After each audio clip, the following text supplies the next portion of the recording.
قال ابراہیم ربی الذی یحیی و یمیت، میرا رب وہ ہے جو زندگی بھی دیتا ہے اور موت بھی دیتا ہے۔ صحیح بات۔ کون کا موت و حیات میں بھی دے سکتا ہوں۔ ابراہیم علیہ السلام نے کہا یہ نرا جاہل ہے، صحیح بات ہے۔ موت و ہیلو گائز، ایک بار پھر سواگت ہے بھائیوں کا چینل ریئیکشن بابا میں۔ میرا نام ہے رام۔ میرا نام ہے دیکشا۔ تو گائز آج ہم جو ویڈیو بنانے والے ہیں بڑا اچھا سا ٹاپک ہے، حضور 100 نور ہیں یا بشر۔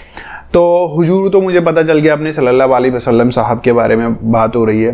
100 ایکچولی ان کو لگایا جاتا ہے جیسے کہ 100 کا کچھ اسپیلنگ رہتا ہے، آپ لوگ ضرور بتانا مجھے کومنٹ کر کے، میں تھوڑا بھول گیا ہوں کیونکہ پہلے بھی آپ لوگوں نے بتایا تھا جب میں نے پوچھا تھا، لیکن ابھی مجھے فی الحال یاد نہیں ہے کہ وہ نور ہیں یا بشر ہیں۔ بشر کا بھی مجھے ایکچولی مین نہیں پتا۔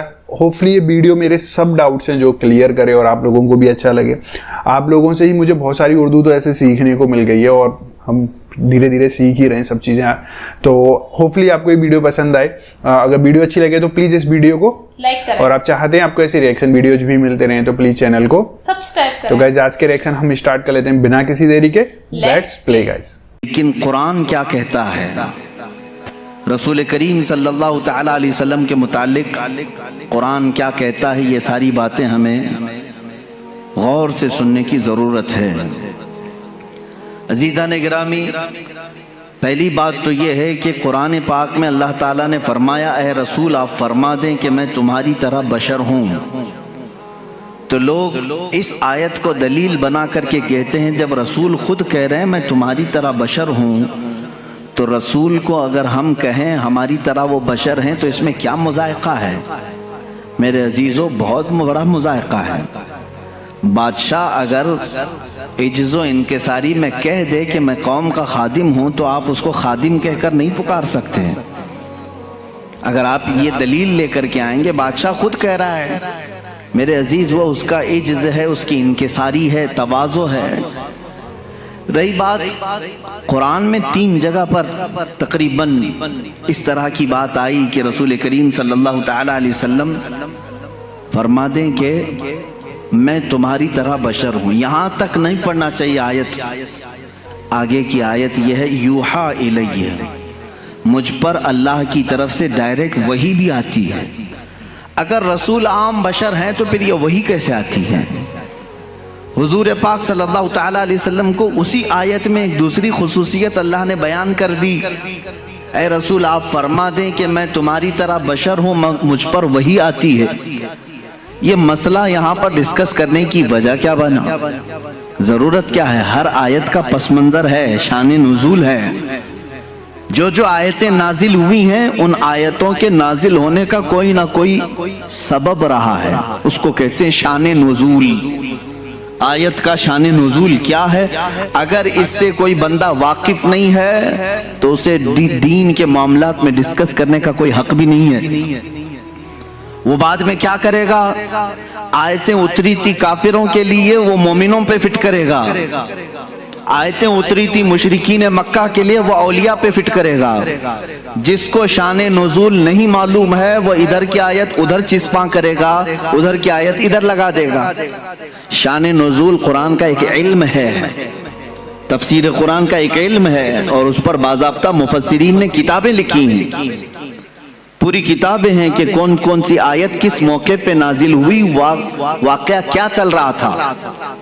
اسی طرح میں آپ کو یہ بھی بتا دوں کہ یہاں پر اللہ کے رسول صلی اللہ تعالی علیہ وسلم کو بشر کہنے کا حکم ہوا۔ آپ فرما دیں لوگوں سے کہ میں بھی بشر ہوں۔ بشر کا مطلب ہوتا ہے انسان، اچھا میں بھی بشر ہوں، آپ بھی بشر آدمی، پتہ ہیں، چل حضور گیا۔ صلی اللہ تعالی علیہ وسلم بھی بشر ہیں۔ لیکن اس میں کچھ لوگ دھوکہ کھا گئے، رسول کو کہنے کا حکم ہوا ہے وہ بھی بشر ہیں تو ہم بھی کہیں گے رسول ہماری طرح بشر ہیں۔ میرے عزیز تجھے یہ پوری تفصیل سمجھنی ہوگی کہ اللہ نے کیوں فرمایا رسول کو اپنی طرح بشر، رسول کو کیوں حکم ہوا کہ آپ کہہ دیں بشر ہیں۔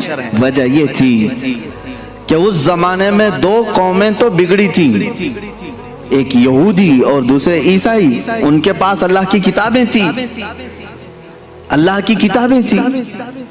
یہودیوں کے پاس تورات بھی تھی، انجیل بھی تھی، عیسائیوں کے پاس انجیل تھی، نبی بھی آئے ان کے پاس۔ لیکن یہ قومیں کیسے بگڑی؟ اپنے اپنے زمانے کے نبیوں میں جب انہوں نے حیرت انگیز معجزات دیکھے تو غلو کر گئے. غلو کا مطلب ہوتا ہے اور کر دینا کسی کے مرتبے کو بڑھا کر کے. حضرت عزیر علیہ السلام ایک نبی ہیں, اللہ نے ان پر نیند طاری کر دی, وہ 100 سال تک سوتے رہے. قرآن پاک میں اللہ نے اس کا تذکرہ بیان فرمایا ہے 3 پارے میں, سورہ بقرہ ہی میں ہے. 100 سال تک ایک ہی مقام پر سوتے رہے, پھر 100 سال کے بعد مولا نے دوبارہ انہیں اٹھایا اور وہ اپنی قوم کے پاس آئے. ان کے بچے ان سے بڑی عمر کے ہو چکے تھے, یہ غالباً 33 یا 35 سال کی عمر میں گئے تھے. واپس جب اٹھائے گئے 100 سال کے بعد تو ان کی جو عمر تھی وہی تھی, لیکن جو قوم کی عمر تھی وہ 100 سال آگے جا چکی تھی. اب اس معجزے کو دیکھ کر کے کئی لوگ ششدر رہ گئے, کیا کوئی 100 سال کے بعد دوبارہ اٹھ سکتا ہے, کوئی موت کے بعد دوبارہ آ سکتا ہے؟ تو ان لوگوں نے کیا کہنا شروع کیا, ایسا حیرت انگیز کام ہم نے آج تک دیکھا نہیں تھا.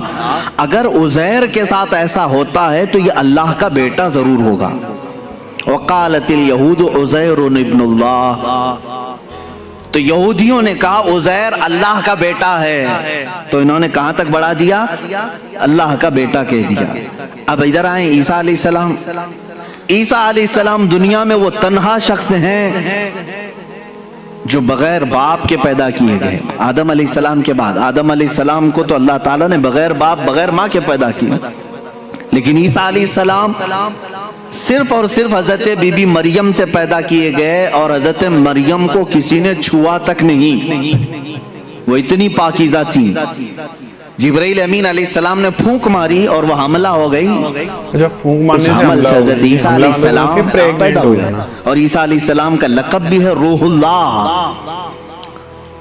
اب عیسیٰ علیہ السلام کے کچھ معجزے بھی تھے, وہ مٹی کے پرند بناتے تھے, مٹی کے کیچڑ اس میں پھونک مارتے تو پرندے زندہ ہو کر اڑتے تھے. یہ قرآن پاک میں ہے. جب عیسائیوں نے یہ تمام حیرت انگیز معاملات دیکھے نبی سے تو کہہ بیٹھے عیسیٰ اللہ کا بیٹا ہے. کیا کہا, عیسیٰ اللہ کا بیٹا ہے, معاذ اللہ رب العالمین. وقالت النصارى المسیح ابن اللہ, نصارہ نے کہا عیسیٰ علیہ السلام اللہ کے بیٹے ہیں. پتہ یہ چلا کہ جب نبی سے کوئی حیرت انگیز کام قوم دیکھتی ہے تو خدا تک پہنچا دیتی ہے. عزیر علیہ السلام 100 سال کے بعد دوبارہ اٹھے تو قوم نے کہہ دیا اللہ کا بیٹا ہے. عیسیٰ علیہ السلام بغیر باپ کے پیدا کیے گئے اور مٹی کے پرندوں میں پھونک مارتے تو اڑنے لگتے, تو عیسائیوں نے کہہ دیا وہ اللہ کے بیٹے ہیں. اب ادھر مکہ مکرمہ میں جو جلوہ رسول دیکھا ہے, رسول کریم صلی اللہ تعالی علیہ وسلم کے ایک آدھ حیرت انگیز کام نہیں ہے, ہر دن ایک معجزے کا صدور ہے. کبھی یہ رسول انگلی اٹھا کر کے اشارہ کرے چاند پھٹ جائے, کبھی وہ بے زبان جانوروں سے کلام کریں درخت اکھڑ کر ان کی بارگاہ میں آ جائے. تو یہ حیرت انگیز کام جو رسول پاک کے ساتھ ہو رہے تھے, تو اب عرب کے لوگ پچھلی قوموں کی طرح بگڑ نہ جائیں اور رسول کو یہ نہ کہہ دیں کہ یہ خدا اتر پڑا ہے. اللہ نے فرمایا رسول آپ کہہ دیں کہ میں بشر ہوں. اللہ نے کیوں فرمایا قل انما انا بشر مثلکم, اے حبیب آپ فرما دے میں بشر ہی ہوں. اچھا اس لیے ہوا تھا کہ تم دھوکہ نہ کھا جانا, مجھے خدا مت سمجھ لینا. صحیح بات ہے, ایک بات یہ بھی ہے, اور دوسری بات ایک بہت بڑے گزرے ہوئے ایک مناظرے کا سبق بھی تھا اس میں. ابراہیم علیہ السلام کے ساتھ نمرود کا ایک مناظرہ ہوا تھا. نمرود اس زمانے کا ظالم و جابر بادشاہ, جب اس نے دیکھا کہ ابراہیم ہمارے بتوں کی پوجا بھی نہیں کرتا, اور حضرت ابراہیم علیہ السلام کے ساتھ بہت سارے معاملات تھے, وہ ان کے بتوں کو نہیں مانتے تھے, جو ستاروں کی پوجا کرتے ان کی نہیں مانتے تھے, جو چاند و سورج کو پوجتے ان کی نہیں مانتے تھے. ایک دن بلایا اس نے دربار میں. اب یہ جو مناظرہ ہے وہ بھی قرآن پاک میں آیا. حضرت ابراہیم علیہ السلام سے اس نے پوچھا کہ تم کس خدا کو مانتے ہو, آخر کون ہے تیرا خدا؟ قال ابراہیم ربی الذی یحیی و یمیت, میرا رب وہ ہے جو زندگی بھی دیتا ہے اور موت بھی دیتا ہے. صحیح بات. کون کہا؟ ابراہیم علیہ السلام. تو جھٹ سے اس پاگل نے کہا قال انا احیی و امیت, میں بھی لوگوں کو زندگی دیتا ہوں، موت دیتا ہوں، میرے پاس بھی یہ کنٹرول ہے، تو مجھے خدا مان لے۔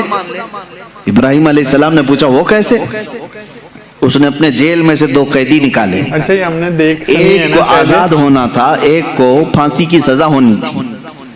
تو اس نے کہا دیکھو یہ آزاد ہونے والا ہے اور یہ پھانسی پہ چڑھنے والا ہے آج، لیکن جو مرنے والا تھا اس کو آزاد کر دیا، کہا کہ میں نے اس کو زندگی بخش دی، اور جو آزاد ہونے والا تھا اس کا گلا کاٹ دیا، کہا میں اس کو مار دیا۔ موت و حیات میں بھی دے سکتا ہوں۔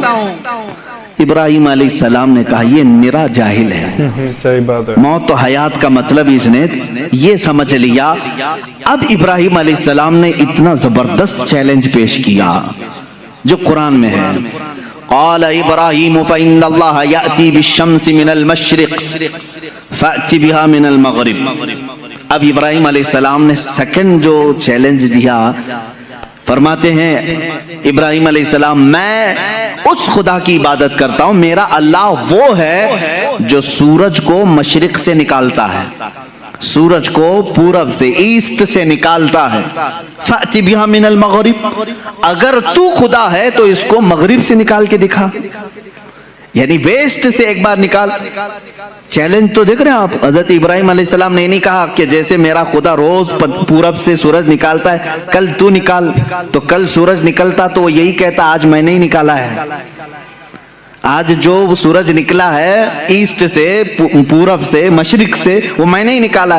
ابراہیم علیہ السلام نے اپوزٹ چیلنج دیا کہ خدا جب مشرق سے نکال سکتا ہے تو خدا مغرب سے نکالنے پر بھی قادر ہے، سورج اس کے کنٹرول میں ہے، تو اگر خدا ہے تو سورج مغرب سے نکال کے دکھا، جہاں سورج جا کے ڈوبتا ہے وہاں سے تو ایک دن سورج نکال کے دکھا۔ صحیح بات ہے، قرآن کہتا فَبُهِتَ الَّذِي كَفَرَ، یہ کافر وہاں مبہوت ہو گیا، لاجواب ہو گیا، ختم ہو گیا مناظرہ۔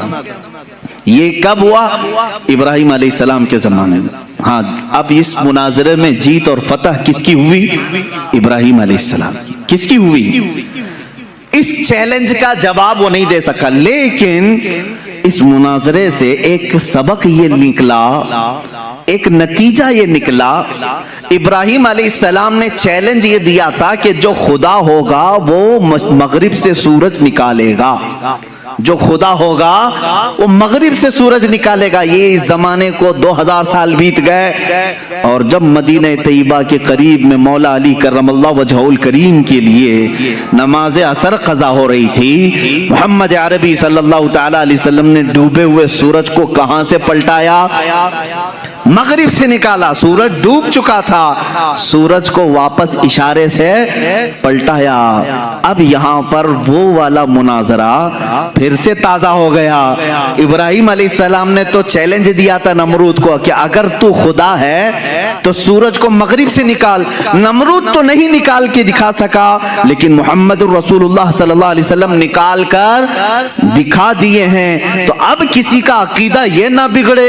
ابراہیم علیہ السلام نے کہا تھا جو سورج مغرب سے نکالے گا وہ خدا ہوگا، اللہ نے آیت نازل فرمائی قل انما انا بشر مثلکم، اے رسول آپ فرما دیں یہ دھوکے میں نہ آئے، میں تمہاری طرح بشر ہی ہوں، لیکن میرے عزیزوں ساتھ میں اتنا یاد رکھنا عام بشر نہیں، وہ نوری بشر ہیں، اللہ رب العزت کی ان پر خصوصی عنایات ہیں۔